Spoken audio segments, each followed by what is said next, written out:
প্রত্যেক দিনের মতোই আর একটা নতুন ব্লগে তোমাদের স্বাগত। প্রত্যেক দিনের মতোই আলু সেদ্ধ ভাত বসিয়েছি, আর এদিকে চা। স্কুলে যাবে, স্কুলে আলু সেদ্ধ ভাত ঘি দিয়ে খাইয়ে তারপরে স্কুলে পাঠাবো। তো তারপরে স্কুলে পাঠানোর পরে এখানে রান্নাবান্নার দিকে এসেছি। কী রান্না হবে আজকে দুটো রেসিপি রেখেছি, মাছের মাথা দিয়ে বা মটরশুঁটি দিয়ে বাঁধাকপি, আর চিংড়ি মাছ দিয়ে লতি। তো সেগুলো সব কাটাকুটা রেডি আছে, শুধু এখন এগুলোকে রান্না করব। রান্না করার পরে রান্না শেষে রান্না করে খেয়ে দিয়ে নিয়ে তারপরে আবার আজকে একটা জায়গায় যাওয়ার আছে, তো সেই জায়গায় যাব। সব কিছুই তোমাদের সাথে শেয়ার করব। তো মাছের মাথাটা প্রথমে ভেজে নিচ্ছি, ভালো করে মাছের মাথাটা ভেজে তুলে নিয়ে তার মধ্যে পাঁচফোড়ন দিয়ে দিচ্ছি।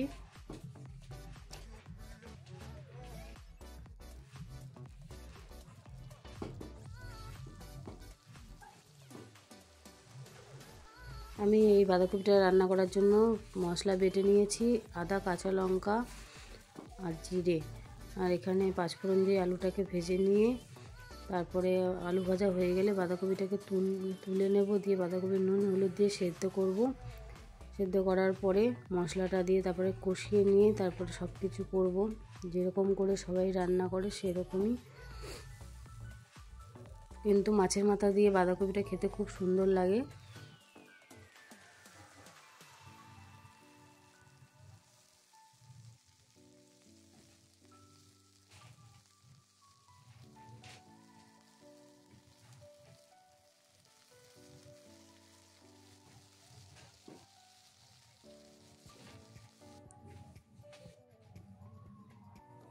আজকে এই ব্লগটার মধ্যে সব কিছুই আছে, ঘুরতে যাওয়া, তারপরে পিঠে বানানো, পিঠে কী ধরনের পিঠে বানিয়েছি, পিঠে সব কিছুই আছে এই ব্লগটার মধ্যে।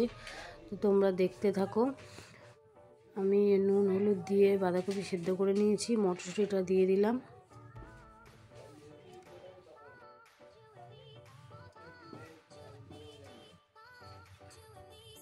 এবার মাছের মাথাটা ভেজে রেখেছিলাম, মাছের মাথাটা দিয়ে দিচ্ছি।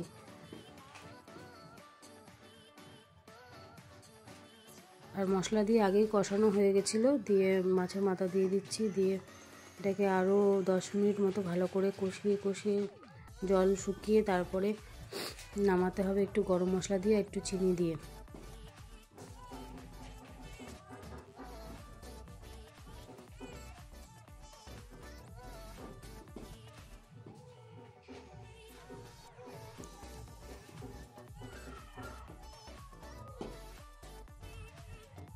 প্রত্যেক দিনের মতো আজকেও বলবো যে যদি আমার ব্লগ ভালো লাগে অবশ্যই সাবস্ক্রাইব করে দেবে আর কমেন্ট করে জানাবে।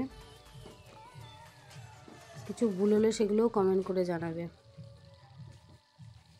বাঁধাকপিটা আমি নামিয়ে নেওয়ার পরে এখানে আমি চিংড়ি মাছটা ভেজে নিচ্ছি লতি বানানোর জন্য। আর লতিটাকে আগেই ভাপিয়ে রেখেছি, চিংড়ি মাছটা ভেজে নেব। আজকে ওইদিকে কাঠের উনুনেই রান্না করছি। চিংড়ি মাছের সঙ্গে পেঁয়াজ কুচিটাকেও দিয়ে আমি ভালো করে ভেজে নেব। সামান্য পরিমাণে একটু নুন দিয়ে দিয়েছি, নুন দিলে পেঁয়াজটা নরম হয়ে যাবে, চিংড়ি মাছের মধ্যে নুনটাও ঢুকে যাবে। তো নুনটা আর হলুদটা দিয়ে আবার চিংড়ি মাছটাকে ভালো করে কষিয়ে নেব।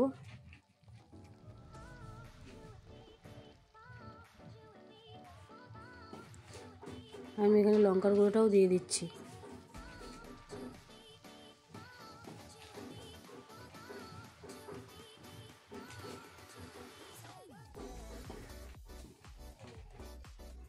আমার সবথেকে লতি খেতে খুবই ভালো লাগে, আর চিংড়ি মাছ দিয়ে লতি হলে তো আমার আর কিছু দরকার হয় না। লতি কে কে খেতে ভালোবাসো অবশ্যই কমেন্ট করে বলো। আমার লতি খেতে খুব ভালো লাগে।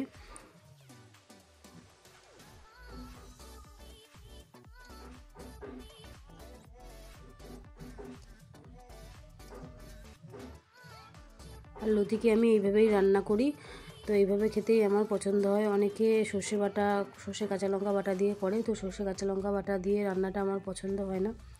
আমার এইভাবেই জিরে গুঁড়ো, লঙ্কার গুঁড়ো আর এরকমভাবে চিংড়ি মাছ পেঁয়াজ দিয়ে ভেজে এরকমভাবে আমি লতিটাকে ভাজা ভাজা করে নামাই, আর এইটাই আমার সুন্দর লাগে খেতে, খুব সুন্দর হয়। তো খাওয়া দাওয়া সেরে নিয়েছি, দিয়ে যে বলেছিলাম আজকে একটু এক জায়গায় যাওয়ার আছে, তো তার জন্য বেরিয়ে গেছি। এপাশে আমি মেয়ে আর ওই পাশে মা আর ছেলে বসে আছে। বেরিয়ে গেছি। এবার গিয়ে সব কিছু বলবো কোথায় যাচ্ছি। তো প্রথমেই ঢুকেছি মিয়া মোড়ে এসে দুটো ইন্টারনেট আর এখানে স্ট্রবেরি কেক নিয়ে নিয়েছে, নিয়ে খাওয়া দাওয়া করে তারপরে দোকানে ঢুকবো।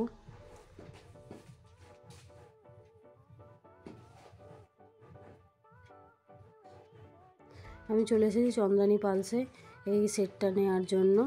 তো তোমরা কে কে চন্দ্রানী পালসের জিনিস পরতে ভালোবাসো অবশ্যই কমেন্ট করে জানিও। আমি এই সেটটা বুক করেছি, এখন অফার চলছে এই জন্য আমি এই সেটটা বুক করেছি। 18 তারিখের পরে এসে আমি সেটটা নিয়ে যাব। তারপরে বাড়ি চলে এসেছি, বাড়ি চলে এসে আবার পিঠে করার জন্য আবার নারকেল কুড়িয়ে রেডি করব।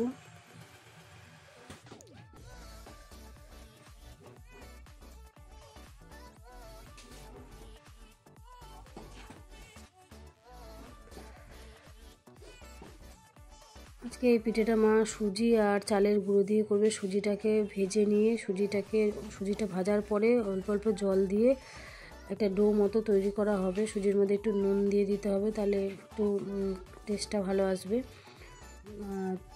সুজিটা ভেজে অল্প অল্প করে জল দিয়ে এটাকে একটা ডোর মতো তৈরি করে এটাকে চালের গুঁড়োর সঙ্গে মেখে শক্ত করে মেখে নিতে হবে।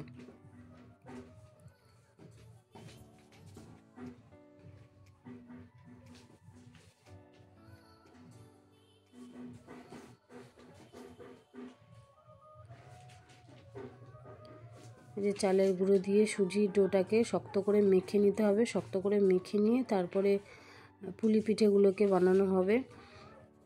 শক্ত করে মেখে নিচ্ছি, শক্ত করে মেখে নিয়ে কিছু শেপ দিয়ে বানিয়ে নেব। আর এখানে নারকেল পুরের জন্য আদা এলাচ দিয়ে নারকেল পুরটাকে বানানো হচ্ছে, আর গুড় দিয়ে, পাটালি গুড় দিয়ে। নারকেল পুরটা রেডি হয়ে গেছে, এবার আমি কতগুলো শেপ দিয়ে পুলি পিঠেগুলোকে বানিয়ে নেব।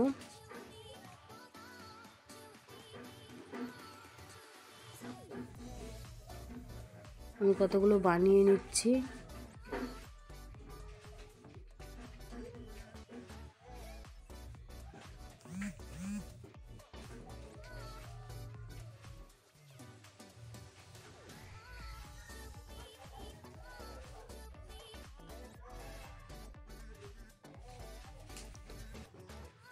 আর এখানে মা দুধটা জাল দেওয়ার জন্য দুধটা বসিয়ে দিয়েছে।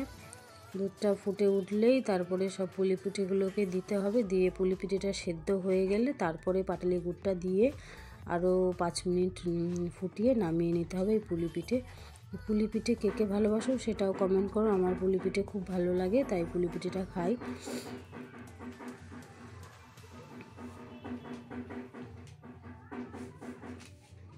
দুধ ফুটে গেছে, আমি পুলিগুলোকে সব দিয়ে দিচ্ছি। আর আবারও সবাইকে স্বাগত আমার এই ব্লগে। আর সবাইকে বলে রাখি, যদি কোনো ভুল হয় তো ছোট বোনের মতো ক্ষমা করে দিও।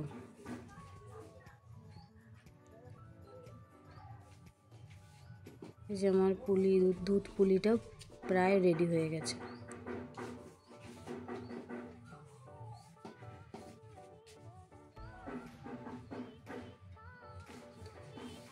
ভিডিওটা এইটুকুনি ছিল। টাটা।